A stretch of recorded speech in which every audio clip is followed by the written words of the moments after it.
Imagine waking up in the middle of January during the harshest days of a medieval winter.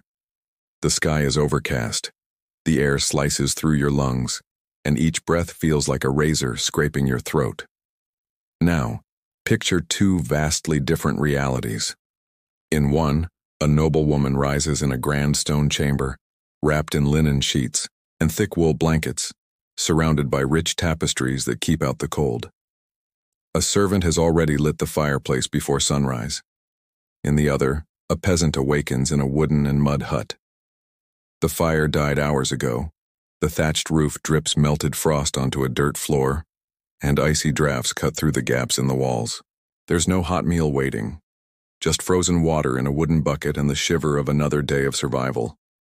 In one world, winter is discomfort.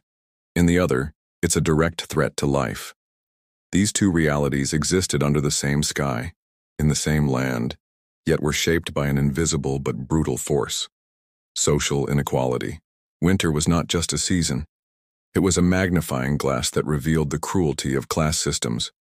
Those with power and wealth were shielded from its worst, while the poor endured its full wrath. The cold was never equal. It punished the vulnerable and barely touched the privileged. During what historians call the Little Ice Age, a period from the 14th to the 19th century, Europe faced increasingly harsh winters. Colder temperatures devastated crops, triggered famine, worsened disease, and shortened life expectancy. But the true devastation wasn't solely environmental, it was social.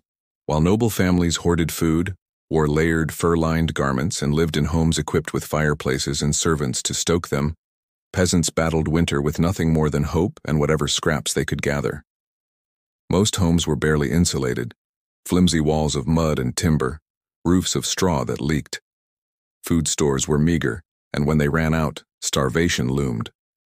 Despite this, peasants were still expected to pay taxes and deliver quotas to their lords, whether they had crops or not.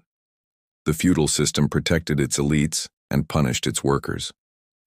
The winter wasn't just cold, it was political. It exposed a truth that still resonates today, that suffering isn't evenly distributed, that the comfort of the few was, and still is, built on the labor and pain of the many. The brutality of medieval winter lies not just in the frost, but in the structure. Survival didn't depend on strength or ingenuity. It depended on class.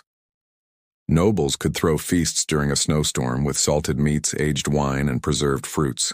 Meanwhile, peasants survived on broth made from roots and scraps, or sometimes nothing at all. Illness and death surged in winter, especially among children and the elderly.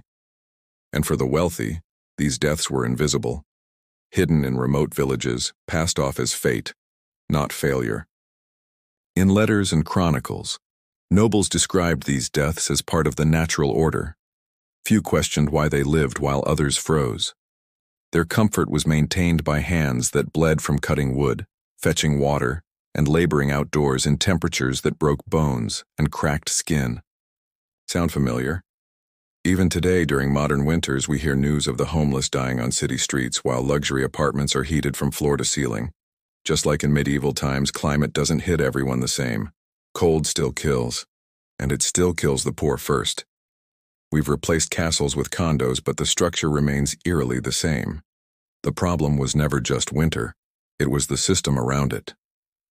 If we look at today's world, especially in countries with deep social gaps, the patterns are unmistakable. In Brazil, for example, winter is not about geography, but economy. In wealthy neighborhoods, winter means turning on a space heater or enjoying a hot shower. In the outskirts, it means sleeping with donated blankets, huddled in concrete boxes that trap the cold. The cold doesn't ask your latitude, it asks your income. And just like in the Middle Ages, we've normalized this. The poor are blamed for being poor. Vulnerability is seen as a personal failure, not a systemic consequence. In the past, nobles justified the suffering of peasants by claiming it was their God-given place. Today we use terms like choices or lifestyle to mask structural violence. But history keeps repeating itself, and that's why it matters. History is not about dates or dead kings, it's a mirror. It forces us to see what we've been taught to ignore. The frost of the past is still in the air. It whispers the same truths, that inequality is old, stubborn, and lethal. The question now is, are we still going to pretend we can't hear it?